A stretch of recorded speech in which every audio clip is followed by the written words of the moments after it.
Assalamualaikum dan apa khabar semua. Terima kasih kerana menonton video saya.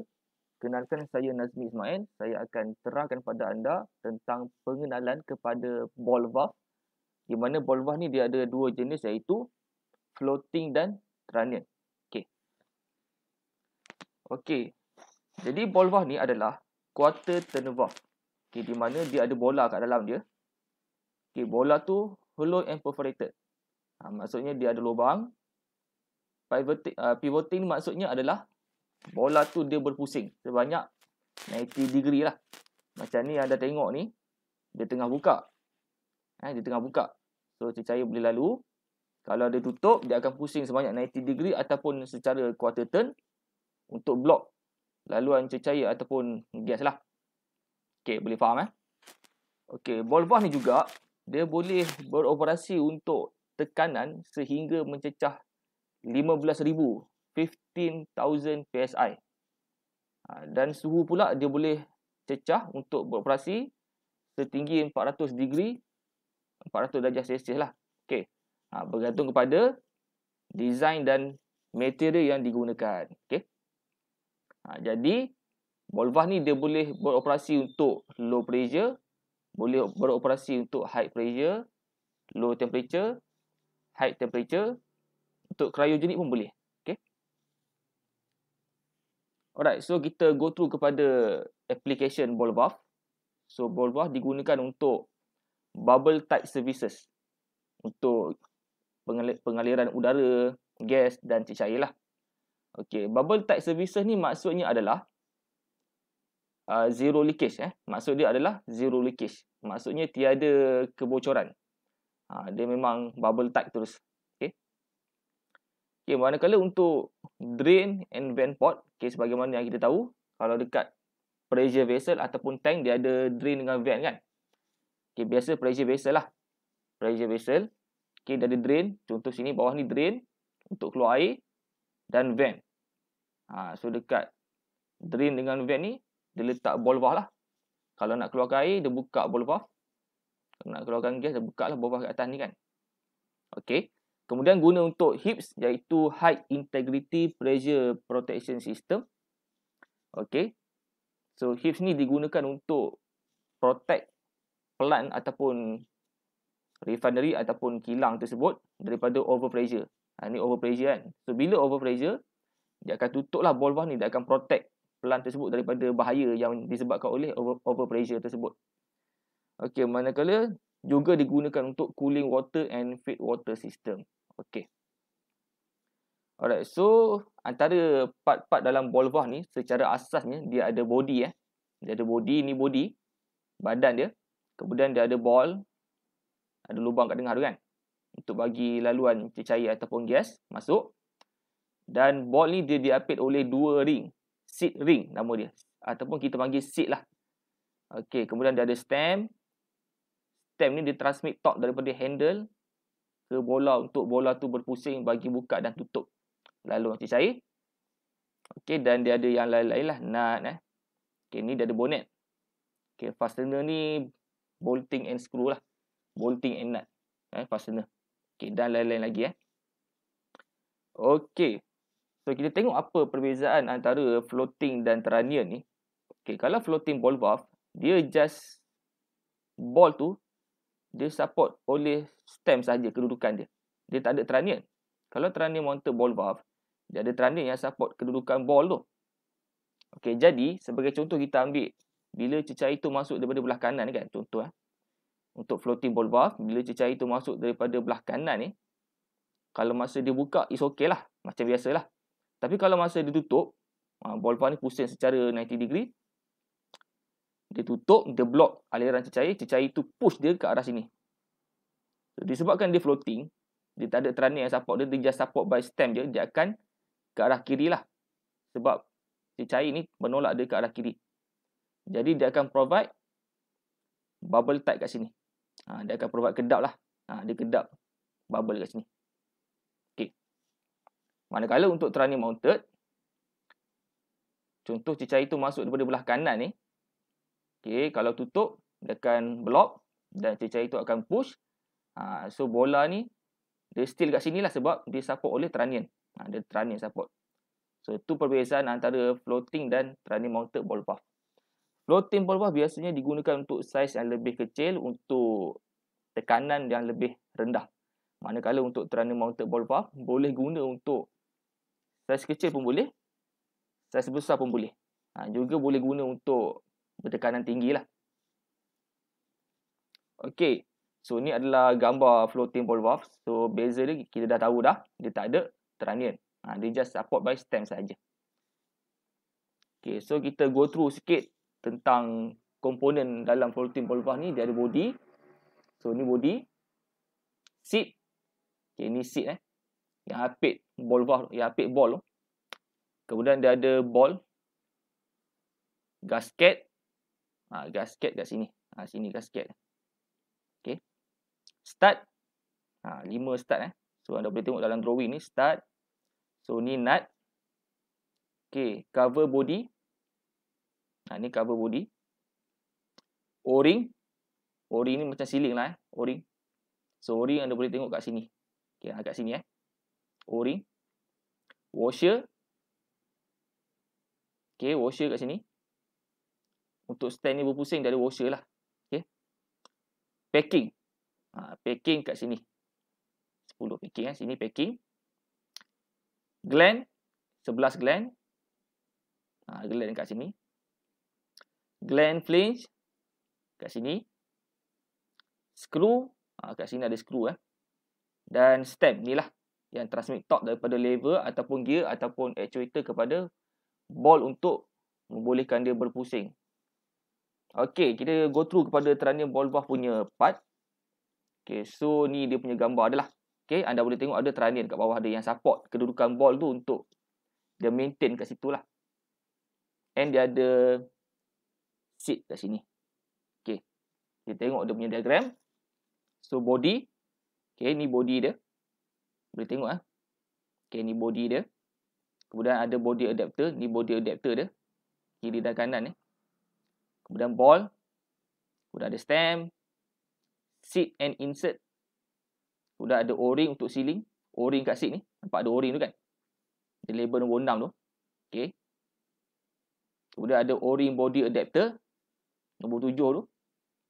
O-ring body adapter. Gasket. Kat sini gasket Stem housing. Okay, ni stem housing. Nampak tu, stem housing. Bush bearing. Nombor 10 ni. Bush bearing kat bawah ni. Bawah ball tu ada bush bearing. Okay. O-ring. Okay, ada O-ring, gasket, O-ring, gasket, stem. Okay, macam biasa. Stem truss washer. Ada trunnion. So, nombor 17 trunnion. So, anda boleh tengok kat sini. 17 trunnion. Okay, nampak tu 17. So, ni trunnion yang support kedudukan valve tu. Kedudukan ball tu. Dalam ball valve. Okay. Sudah ada gasket lah. Kat trunnion tu ada gasket. Nombor 18 ni. Ada gasket. Kat trunnion tu pun ada O-ring. Untuk sealing. Okay. Dan banyak lagi lah. Alright. So, kita tengok kepada operation. So, untuk ball valve dia ada 2 operation iaitu manual dan actuated. So, kita fokus kepada manual terlebih dahulu. Untuk manual operation, ball valve dia ada 2 iaitu lever dan gear. Untuk lever biasanya untuk saiz valve yang lebih kecil. Biasanya untuk torque yang memerlukan torque yang lebih kecil. Kalau untuk high torque kita boleh panjang lever dia lah. Tetapi limited lah. Dia ada spesifikasi dia. Tak boleh panjang sangat lah. Sebab dia akan mengganggu ruang dan dia ada spek-spek dia lah. Okay. Jadi kalau untuk valve yang besar-besar, better guna gear. Sebab torque dia lebih tinggi So better guna gear lah. Okay. Cuma dia memerlukan banyak kali pusingan lah. Kita pusing banyak kali. Macam lever ni. Kalau macam ni yang anda tengok ni selari So bila dia selari dengan kedudukan pipe ni, maksudnya dia adalah dia tengah buka, dia tengah open Kalau dia perpendicular dengan piping, maksudnya dia sedang tutup blok aliran cecair ataupun gas. Kalau gear, hand wheel ni anda kena pusing banyak kali sampai dia buka. Buka dan tutup dia kena pusing banyak kali Okay, kemudian untuk operation menggunakan actuator ada 3, iaitu menggunakan motor operated, dia menggunakan elektrik lah Pneumatic operator menggunakan udara, tekanan udara. Manakala hidrolik menggunakan tekanan air ataupun hidrolik lah. cair. Okey. Kemudian kita tengok apa perbezaan antara full bore dan reduced bore untuk ball valve ni. Okay, kalau full bore macam ni. Full bore maksudnya diameter valve tu sama dengan diameter pipe. Maksudnya dia straight je lah, dia tak berkurang. Manakala reduced bore, dia berkurang. Pipe besar ni sampai kat ball valve tu dia kurang. Okey. So, kita tengok apa fungsi dia. Kalau fungsi untuk full bore punya ball valve, dia berfungsi untuk pigging. Apakah itu pigging? Pigging adalah untuk kita membersihkan pipe dan juga untuk membuat pipeline inspection. Pigging ni, pig tu, kita masuk dalam pig launcher, kita lancarkan dia, lalu melalui pipeline tu. Dan kalau full bore, dia sesuai lah. So, pig tu boleh lalu. Kalau reduced bore tak boleh. Sebab dia reduce. Dia ada flow restriction. So, pig tu akan sangkut kat sini. So, dia tak sesuai untuk pigging. Yang sesuai untuk pigging adalah full bore. Okey.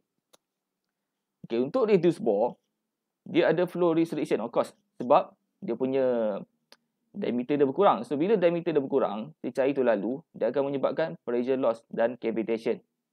Jadi, kalau depan ni ada centrifugal pump, tak sesuai lah kita guna reduced bore sebab dia akan merosakkan impeller dalam centrifugal pump akibat cavitation. Tetapi, untuk lower the cost, kita boleh guna. Tapi kena consider lah. Kalau tidak dititik beratkan flow rate, kalau tidak dititik beratkan pressure loss, yes, kita boleh guna reduced bore untuk lower the cost. Sebab dia mengurangkan penggunaan bahan untuk kita fabricate ataupun kita construct dia. Kemudian, type of body construction untuk ball valve ni secara asalnya ada 4, iaitu top entry, split body ataupun side entry, end entry dan fully welded. Okay, untuk top entry, okay, fungsi dia adalah untuk membolehkan inline maintenance. Apakah itu inline maintenance? Inline maintenance adalah, okay, bila top entry ball valve ni dah pasang dekat pipe atau pipeline, untuk kita maintenance dia, kita just buka atas ni je. Atas ni nama dia bonnet. Buka je dan kita boleh keluarkan stem, kita boleh keluarkan ball, kita boleh keluarkan seat. So kita boleh buat maintenance lah ataupun cleaning. Manakala untuk split body dan side entry, di mana side entry ni ada 2, iaitu 2 pieces dengan 3 pieces. Yang anda tengok ni 3 pieces. Okey, untuk maintenance kita kena tanggalkan dia dulu daripada pipe. Top entry tak payah tanggal, buka ni je. Kalau side entry kita kena tanggalkan dulu dari pipe tu. Buka dulu dia punya fastener ni, bolting and nut ni. Untuk kita keluarkan dia punya ball, stem, seat untuk maintenance. Okay, ni end entry lah. End entry biasanya untuk floating. Untuk floating ball valve. End entry. Kemudian ni fully welded. Fully welded. Dia welded sebab dia ada welding lah. Dia disambungkan guna welding. Dia bukan guna fastener ataupun bolt and nut. Dia guna welding. Okay, so antara part-part asas yang saya dah explain tadi. So, kita go through balik apa fungsi-fungsi dia. Okay, ni body. So, body ni dia dalam dia ada tu lah. Ada ball, ada seat, ada stem, trunnion. Okay. So, sini dia ada grease fitting lah. Kita masukkan grease kat dalam ni. So, ni drain fitting. Kita buka, dia keluar lah cair tu kan, air. Trunnion ni support bola ni kat sini. Ni untuk trunnion mounted lah. Kalau floating tak ada. Okay, stem untuk transmit torque daripada lever, gear ataupun actuator kepada bola. Untuk membolehkan dia berpusing. Manakala seat untuk apit. Seat ni dia apit ball tu lah. Kan? Kalau dia tengok ball, dia ada 2 seat. Satu seat kat sini, satu lagi seat kat belah sini. So, kalau untuk trunnion design, seat tu dia ada spring yang menolak. Yang untuk menolak seat tu, tekap kat bola tu. Kalau floating, dia tak ada spring. Okay, so kita tengok. Ni part-part yang dah diasingkan lah. Sebelum kita start pasang ball valve tu kan. So, ni body. So, ni seat. Okay, stem. Dan ni adalah ball. Okay, ni bentuk dia. So, ni untuk kita slot letak dalam ni lah. Ni dia punya stem ni letak kat sini. Okay.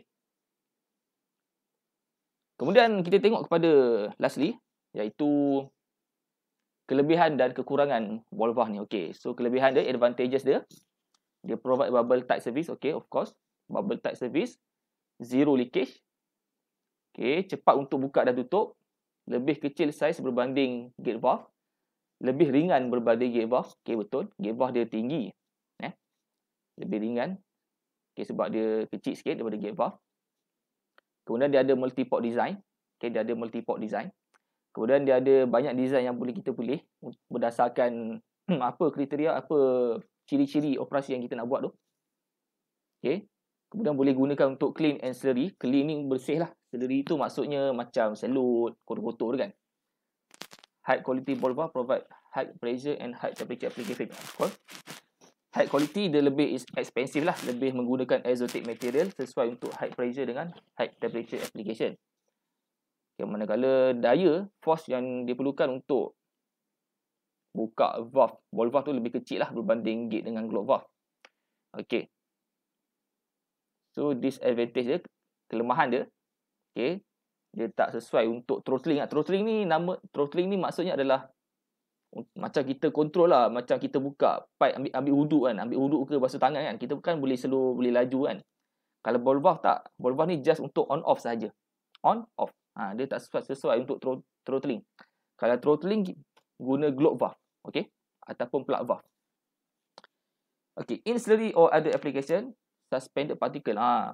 So kalau slurry ataupun jenis-jenis lain lah yang menyebabkan macam ada suspended particle yang besar-besar tu kan. So benda tu boleh trap kat dalam body cavities, menyebabkan wear, leakage ataupun valve failure lah. Cavity kalau tengok ball valve diagram tu, jadi cavity kat atas ball tu kan. So berkemungkinan slurry tu dia ada suspended particle boleh masuk dan menyebabkan kerosakan dekat valve tu. Alright, so itu saja penerangan saya untuk ball valve. So, ball valve ni guna untuk piping dengan pipeline jugalah. Alright, so hopefully anda faham penerangan saya. Terima kasih kerana menonton video saya. Teruskan follow saya Nazmi Ismail untuk lebih tutorial dan update. Assalamualaikum warahmatullahi wabarakatuh.